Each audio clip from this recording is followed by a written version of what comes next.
Oui, effectivement, première mi-temps, on maîtrise quand même bien le sujet. Notre gardien ne fait pas un arrêt, puis malheureusement on gagne que 1-0. Mais on a vraiment les actions pour gagner quand même, je pense, au minimum 4-5-0 à la mi-temps. Là, on a un peu baissé de rythme en deuxième mi-temps. Eux, ils ont fait une bonne deuxième mi-temps, honnêtement. Franchement, dans le jeu, je ne pensais pas qu'ils allaient nous poser autant de problèmes. Et puis après, du coup, on arrive quand même à mettre ce deuxième but.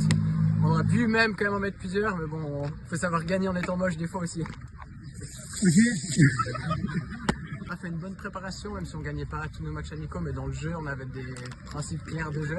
On était confiants sur avec notre préparation, sur notre style de jeu. On savait qu'on pouvait faire mal, puis sur tout ce deuxième tour, on a vraiment réussi à mettre ça bien en place. Et quand on compare aux autres équipes du haut de classement, on fait vraiment un super deuxième tour. Après, si on doit corriger encore quelques petits trucs pour la finale, c'est être plus intransigeant devant le but adverse. On savait avant le match qu'il nous fallait au pire un match nul, une victoire d'Azzurri ou un match nul. On a essayé de rester focalisé que sur notre match et après notre match de se concentrer sur l'équipe adverse. Mais on savait quand même ce qui se passait sur le terrain. On savait qu'on est revenu en deuxième mi-temps, il y avait 2-1 pour Azzurri et on entendait surtout ce qui se passait sur le terrain.